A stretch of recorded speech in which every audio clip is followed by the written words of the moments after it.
It was a 15-team mixed roto auction, 5x5 with OBP instead of batting average. Unlimited IL spots. Trading is allowed as well. Probably should have mentioned this earlier for those who don't know. I shouldn't assume that everyone knows, but Tout Wars are a collection of industry leagues. There's all different types of formats. There's a mixed roto auction. There's a mixed roto snake draft. That's the one that Scott was in. There's AL only, NL only roto drafts. Chris was in the head-to-head points league, and it's all, the best players and industry people around. So that's why we come together for this weekend and we do all these live drafts together. And it's obviously a ton of fun.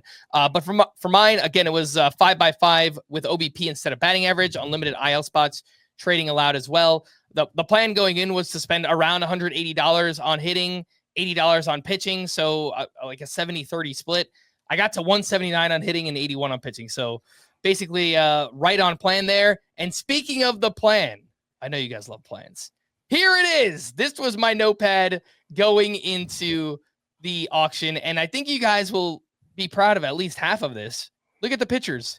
No plan. My pitching plan was to just get values. That was my pitching plan. You ran out of time, didn't you? Kind of. Don't be. It was also part of. No, it was all. It was part of my plan. I figured it was so hard to predict pitching prices in this league, and I just like. I'm going to go in and get whoever I think is going for less than they should. And that's exactly what I want. I just said it's better to be intentional about pitching in Roto. Come on. Scott's very disappointed in you.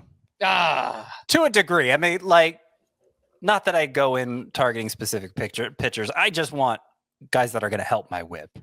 That's the main focus when I've done auctions for pitching this year in Roto. That part was, I was thinking about that. I obviously didn't want to get too many whip pitchers on my bad whip pitchers on my team, and my first two were Reagans and Logan Webb, and so that whip could be a little bit higher. My mindset then was, okay, let me get a whip contributor, and I got Bryce Miller as my SP3. So that was obviously intentional about doing something like that. Catchers as well. I just kind of wanted to get guys that were bargains here, but everything else was pretty much planned out, and I knew going in I wanted to get one of Judge, Soto, or Ohtani as the fallback option, but really one of Judge or Soto because I was so bad in OBP in this league last year, and I wanted to be intentional about that and really just get that massive OBP base going into this draft. And I got Soto, but I had to pay the price to get him. You will see that in just a second. So pulling up the draft results here. This is my team starting with the offense. Shea Langoliers for 11, Keibert Ruiz for 5, Isaac Paredes for 11, Alex Bregman for 18, Jamer Candelario for $1, Bryson Stott for 11, Bo Bichette for 10, Trevor Story for 3, Juan Soto, $53, Wyatt Langford for 22, Randy Arozarena for 16, Tommy Edman for 7, Jorge Soler for 10, and Max Kepler for 1. Once I got Wyatt Langford, and again, I just pulled up the plan, I knew I was going to be at around $20 or less on all of my other hitters. And Langford, I threw him out early because I figured hype guy, he'll go for a little bit more. I threw him out for 15. He starts slowing down around 20. Someone says 21. I go 22, just expecting it's going to keep going. And I got it for 22. So I was happy with that because the timing of when I threw him out, you'll see later on, O'Neal Cruz goes for 27. James Wood goes for 24. So to get that's better. The cheapest of the three, I felt really good about that. So for sure. No, I think Wyatt Langford. Go ahead. I think it was good, and I think you kind of needed him in the end because apart from Juan Soto, I'm thinking OBP here. Apart from Juan Soto, Alex Bregman should be helpful. Isaac Paredes should be helpful. Wyatt Langford should be helpful. Soler should be more helpful than people think. But I think Langford's going to be a big contributor to you in that category, and one that you might be suffering in it without him. What do you guys think in general, just of the offense? Do you think it came together enough after, spending so big on Soto? 53 for him. It was, I think, 55 or 56 for Judge. Ohtani was, I think, maybe the second or third player thrown out. He went for 51. And again, that's part of the problem of trying to plan too much beforehand because he goes for 51. Obviously, in a vacuum, I would rather have Ohtani for $2 less than Juan Soto. But Juan Soto hadn't been thrown out yet, and I really wanted one of him or Judge. So that was, maybe I kind of penciled myself in a little bit too much there. But what are you guys' honest thoughts on the way the offense came together here? No, I think it looks great. I think it's a 15-teamer, right? And so to spend $53 on one player in a deeper league, a lot of spots to fill, I think you were very economical in how you filled them. Only one other hitter who cost over 20, and yet you got some really good hitters. I love the Bichette price. Probably it being an OBP league suppressed his value a bit, but if he hits 300 like we're used to seeing him hit, the OPP is not going to be bad. I think it's a strong lineup for a 15-teamer. Surprisingly strong, especially given that you spent so much on Soto. Yeah, I thought it, came together pretty well. I was willing to go up over $20 for Alex Bregman. I was pretty excited to get him for just $18 here. Paredes, I really wanted Vinny P or Tristan Casas. They went for a little bit more than I was willing to do. So Isak Paredes was the fallback plan there. I think that's a great fallback. Yeah. In OBP, I mean, I don't know that the output will be that different for someone like Paredes and Vinny Pasquantino. I think Vinny P went for $18 and I got Paredes for 11 here. So. Pasquantino should be a better source of batting average, but in this format, obviously it's an OBP league. That doesn't matter nearly as much. Isak Paredes should be fine. It should be about a 350 OBP. Yeah, I'd much rather have Paredes for 11 than Pasquantino for 18. I actually don't think that one. No, if I knew that that's what they were both going to cost, it would obviously be Paredes for me. Yeah. On the pitching side of things, I got Cole Reagans for 21. Logan Webb for 16. Bryce Miller for 13. Jack Flaherty for 7. Trevor McGill for 8. Kenley Jansen for 6. Grayson Rodriguez for 4. Jesus Luzardo for 4. And Max Scherzer for 2. So only got the 2 closers there with Trevor McGill and Kenley Jansen. Didn't get any on the bench either. So that's, I think, could be a work in progress throughout the course of the season. But Scott, part of me not being intentional about pitching here was just let me get the values. And I felt like I did a really good job of like Jack Flaherty stopping at $7. Max Scherzer just got thrown out so late for $1. I went 2 immediately, was able to get that. Luzardo for 4, Grayson Rodriguez for 4, unlimited IL spots. So I'm really happy with the way the pitching came together. No, the pitching looks great. I mean, I thought the offense looked pretty strong, but the pitching looks really strong to me. Mm-hmm. And it does seem like you got great values. I like that you only spent $14 to get 2 save sources. I think getting Grayson Rodriguez for $4 looks even better today. And that top 3, Reagans, Webb, and Miller for you spent 21 on Reagans and somebody spent 39 on Tarek Skubal right next to that. I mean, it's no question which I'd rather 37 have on Steens, price. 30 on Logan Gilbert. Yeah, that's a phenomenal price. Yes, yeah. Cease went for 23. I have them valued very similarly. I think I would have went up to like 23, 24 to get Reagans and stopped at 21. So no, that worked out great. I'd be really thrilled with the pitching staff, and it makes me a lot happier about the offense you got too. Yeah, I mean, and just for some context, you got Flaherty, Grayson, and Jesus Luzardo. I had that trio as well. You got them for the same price combined as I did, except mine is a 12-team league, and yours is 15. So that looks pretty good for you. I will also say I don't think there has been an auction yet that one of us has participated in and not gotten Jack Flaherty for exactly $7.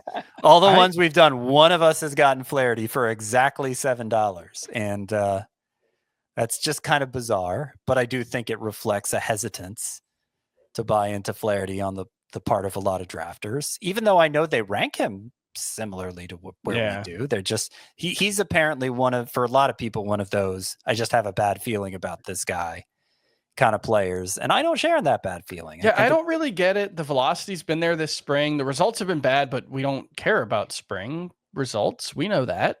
And results in terms of like he had one good start, but his start here on Sunday was bad. But with enough whiffs that I don't really worry about it being a stuff issue, you know? Mm-hmm. Yeah, no, exactly. Yeah. And the way I was able to come together with this pitching staff is heading into the first break, I only had 4 players on my team, and I had the most money left. And they were doing a Tout Wars live stream on YouTube, and the chat requested to talk to me because they were like, what are you doing, man? You've got all this money. And my thought was a lot of the players that I wanted, my targets, they just hadn't been called out yet. And a lot of times I don't call out the players that I want. I got Soto early on, so I really just tried to play it safe. And I kind of, took a step back after that. And I kept throwing out elite outfielders because I knew I wasn't going to bid on those anymore. I wanted to get that money off the board at that specific position. And when we came back from the first break, Chris, like you normally say, the room was like a little bit tepid after that, and I was able to win a lot of these pitchers for undervalue, and I still wound up with the team. So I think it's a learning experience for people where if there are breaks throughout the course of your auction, as long as there are still good players left and you know that there are, you can get those players. If you have the hammer and you have the money to spend, like there's a finite amount of money that can be spent. If players are going for too much early on, which they did in this draft, I knew that there were going to be values and I had all the money. And money going into coming back from that first break. So talent is not distributed evenly through the player pool. Like the true impact players are very scarce. And then there's a wide range of guys who are very, very similar. They'll do different things, but the overall impact will be very different. So what you want to avoid is paying up for the samey guys and not paying up for the difference makers. There are 30, 40, 50, whatever, truly irreplaceable players in any given season. And the next 150 are just not that different overall. And so what you want to do is sit out, be aggressive with that top 50, sit out most of the next 150 or so. And then once you're in a position, and this sounds like what you did, once you're in a position to push people around for the last good players in that next 150, that's where you start to pick back up. And what I often do is 6 players and 6 of the top 50 players or whatever it is. You want to be overweight in that. And then I'll just try to sit out for a long time. And then you'll always see me go pick up 5 out of 9 players once I'm in that spot. And it sounds like that's what you did, and it works out. In the reserve rounds, I got Max Meyer, Zebby Matthews. Unfortunately, the news came out right afterwards. Austin Hayes, Chris Bubich, Luis Heel, and Zach Bean. I got a little bit too greedy with Luis Heel, the unlimited IL spots, taking him here in this spot because I was looking at taking Caleb Durbin as my backup middle infielder, and he went in the last round. I thought I could get him, but I wound up not getting him, and hoping that Zach Bean still makes the opening day roster. I think there's upside, obviously, on the bench here, and I have 2 IL spots. Throw those guys. Well, there's unlimited IL spots. I have 2 IL players, so I can pick up maybe a save speculation and someone, a backup middle infielder, most likely, once I put those players on the IL. Can I point out 2 things that I noticed with the last round of the reserves, just real quick? Sure. One, you didn't mention Lance McCullers is going to pitch in a game this week. Right. He will. I thought he was done. But he's actually going to pitch in a Grapefruit League game on Tuesday, I believe, or Cactus League game. I think they're out. And Ben Rice was Mike Carter's last pick in the reserve round. He is crushing the ball this spring. He's got 5 batted balls over 110 miles an hour and 20 over 100 miles an hour or something. He's been awesome.